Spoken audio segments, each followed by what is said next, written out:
What is up, ladies and germs? Welcome back for another episode of We Draft Paper.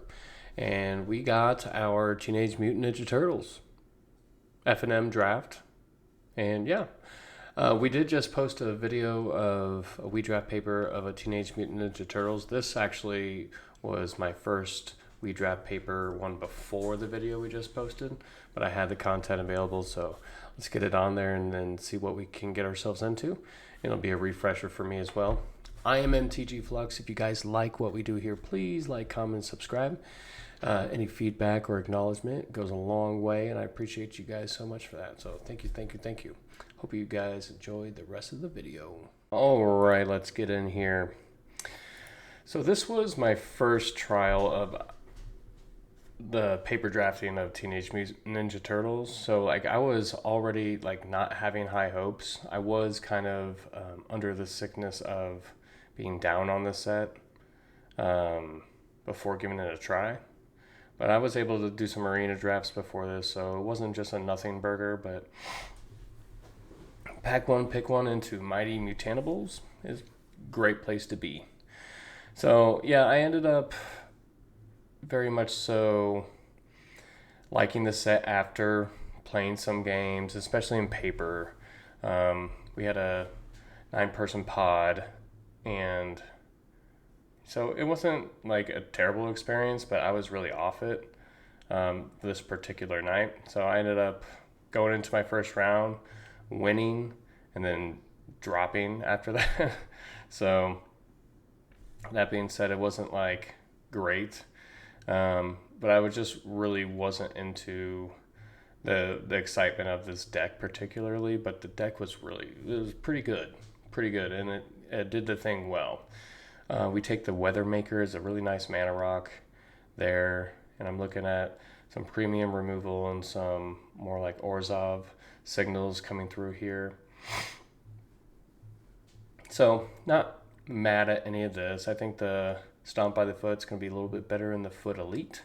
Having the Foot Elite does go a long way in these sneak decks and Orzhov, so I'm seeing the signals here, but also staying open to anything else.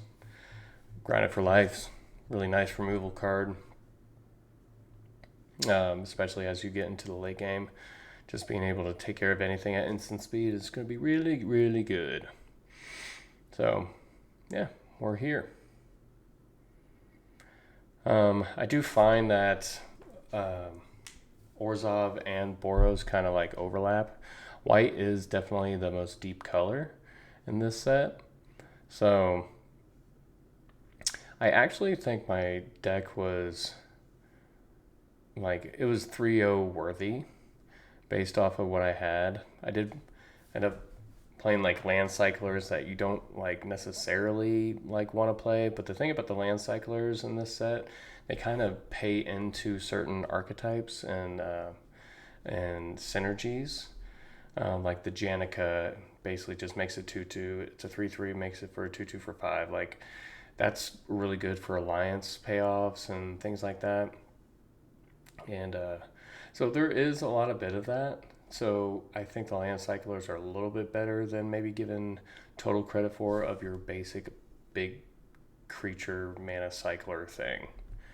The bow is a nice card in general. I've been really impressed with the bow. I just think it's a way to end games and tempo out. So having a piece of something that sticks on the battlefield is pretty strong. And just makes anything you tag onto a little bit better. So to me, it's the best card here. Tenderize, not bad as well. But I'm also in the space well, do I want to kind of move into a different color or anything of that nature? But it's still early enough in the draft. I'm just going to take the best card possible. So I take another Grind It for Life, which once again, I've been super impressed with that card. It's just a very versatile and its instant speedness. I am not looking to take a third of them, but it's not even the worst pick in the world. So I think I take a more speculative pick here because I think The best card is definitely the Courier of the Consumables or whatever it is. But like green seems like really far away from what I'm doing right now. But I think that was probably better than taking the EPF or whatever elite card. So, um, in retrospect, so I'm looking at some of these. I mean, I can take some like artifact payoffs, but I don't mind the land cyclers for all the reasons I stated just a little bit ago. It's just they're nice additions to being able to add to synergy. And Zog itself makes something can't block, which can be very beneficial when you're having a more aggressive game plan. Turtles Forever is not. It's just not the best card. It's just not great. Sewer uh, Valiance or whatever is a nice card in the artifact deck. So I think like the best cards here are probably Action News Crew or Janica. The flyer would be not a bad option either, but I'm thinking about just trying to build closest around my Mutantables and having that alliance payoffs. I think maybe a little stronger, and it proved so in the game that I played. Um, but yeah, not bad stuff so far, but just super underwhelming things. I'm glad I picked up this land. It opened doors for me. Doing some other things, so felt good about that process and that pickup.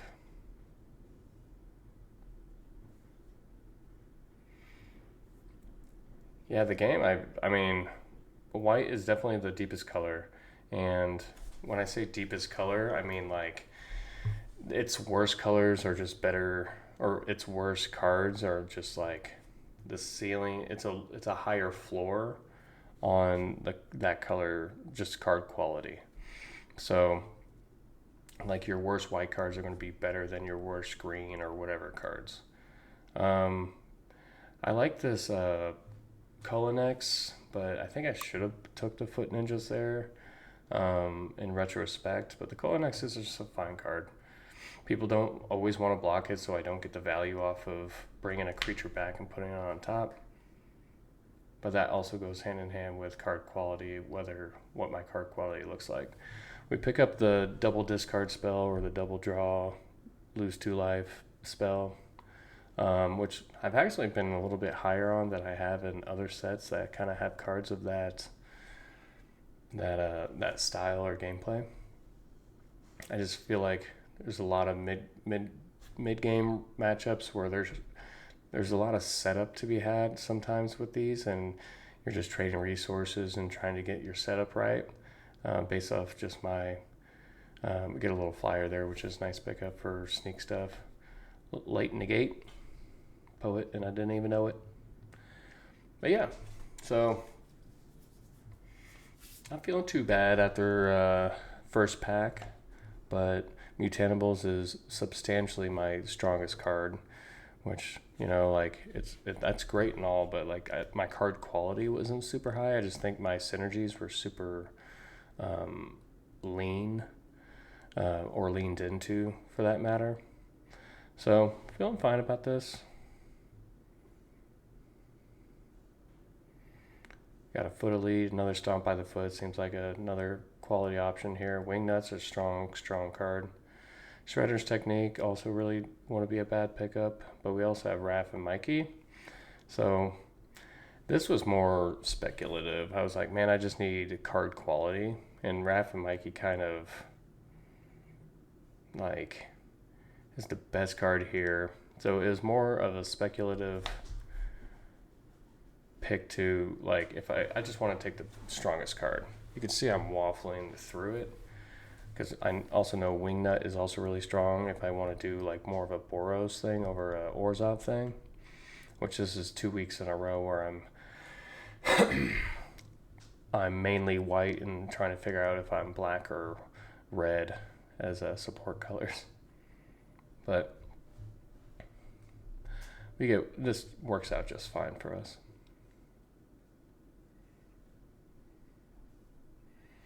Lord Dreg is not a bad option. So like I'm getting pulled in the other way. It's like, well, maybe black should be my next color. Leonardo's not a bad option. The bovine's not bad. The squirrels, I take squirrels here. It's premium for these sneak decks. It's a lot of times they don't want to block it, and it's also a nice defensive mid-range creature for yourself as well. I think Lord Dreg is just the evasion's nice. The payoff of making a 1/1 is nice, and then it can be a card engine if you're making enough. Oroku, very nice card. Don't have any beavers or anything to turn one into turn two Orokus, but not the worst things in the world.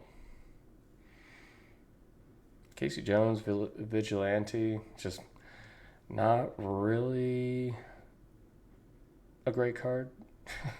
I just evaluate that one super low. Just obviously has the nut draws and the things that can go really well with it, like with the cool but rude kind of combo with that, but it's very narrow and niche. So not necessarily looking super deep into that. I am seeing just a bunch of this is kind of the point where I start taking red cards and kind of going into a Boros strategy over a Orzhov strategy. So I'm thinking red-white over white-black. Then I get a pack like this where it's just like, well, I don't really want to play any of these cards, so got that going for us.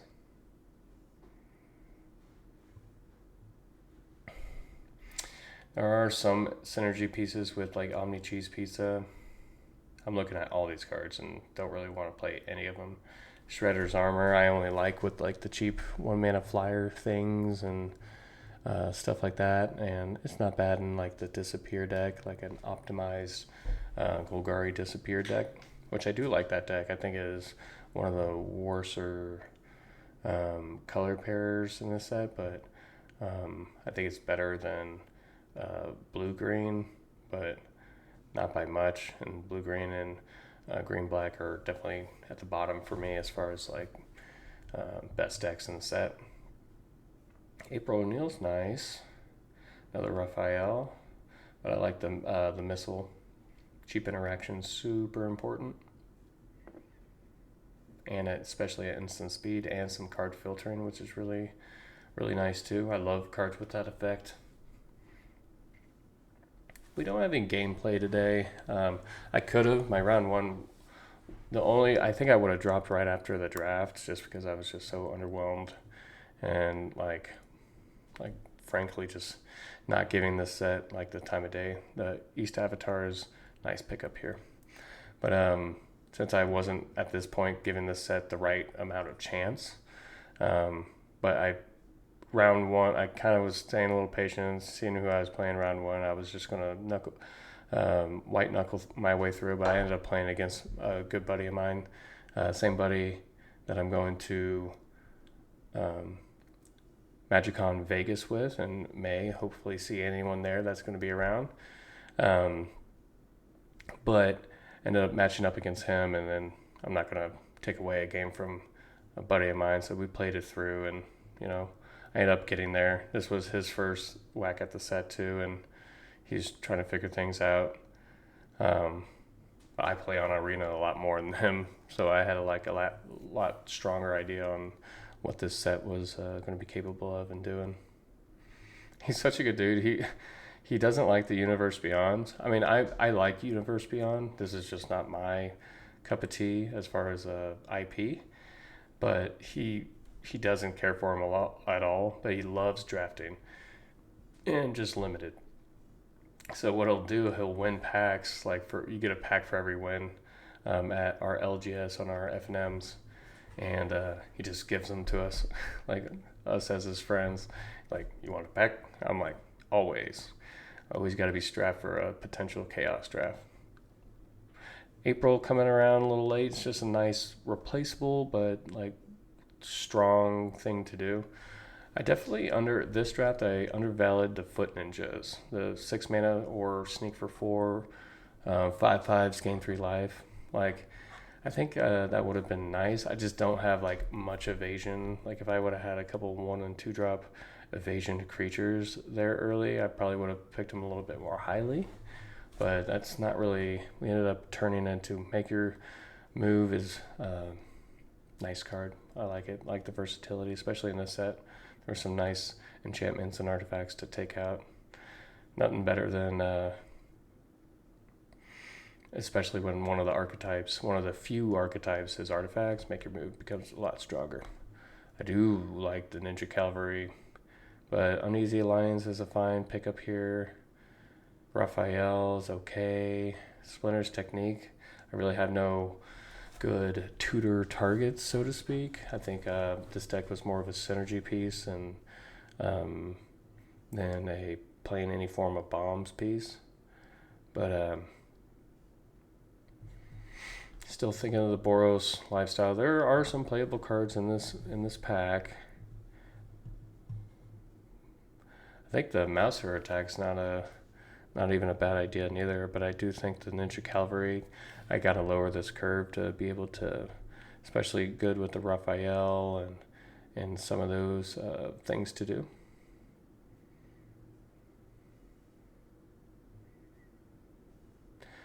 Guacamole Anchovy Pizza, anyone? So this katana is kind of appealing. I do have some cards that go well with it, but I think that I actually don't recall what I take here. A lot of waffling.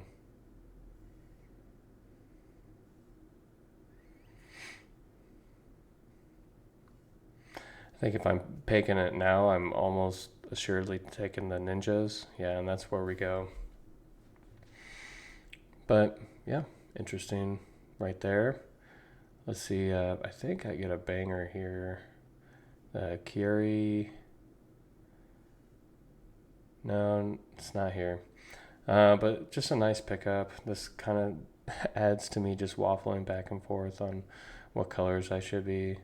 I don't want like a second Eastwind Avatar. It's not really where we're at. High Flying Ace though I've just been super up on that card. I just think it's more than just a replaceable flyer. I think the ability to make other things flying gives us Anchovy Pista. It's pretty good. But the ability to give other things flying is super important. And it helps end games as well. Ninja Teen, really good in this style deck. Just giving some things a little evasion and like getting that aristocrat kind of things going on. Can also help finish the line. So we got another Ninja Cavalry, kind of smooth out this curve. So I'm trying to just like push back towards the alliance thing with the Mutanables, Raphael, just more aggressive kind of things. And then Shredder's Technique is nice here. For whatever reason, I thought I got a Slash in this deck at some point. But that's not the case. Slashes would be bust in this deck. Another Ninja's Cavalry. Henchbots wouldn't have been a bad pick, but we're still trying to lower this curve and trying to get those alliance payoffs. Uneasy Alliance isn't a bad option either.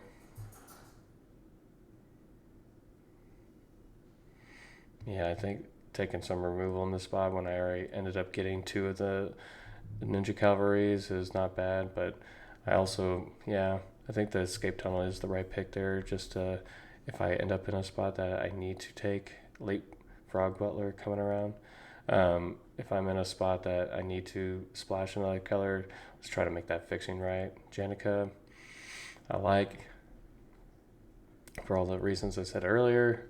Just kind of adds to the Alliance gameplay. But yeah, not terrible. Not terrible. Another Janica. So I just kept seeing all these land cyclers, and I'm like, they're probably just going to have to make its way in my deck at some point. I take the black one in case for the same reason of splashing things. No, I actually think I go back to another Janica. Not really wanting to be in a spot where I'm taking. No, yeah, we took Bebop.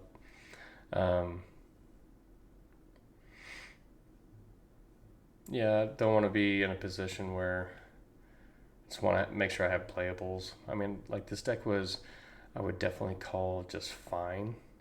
I don't think it was spectacular by any means, but I definitely wish, we had like a bomb or two. Like last week's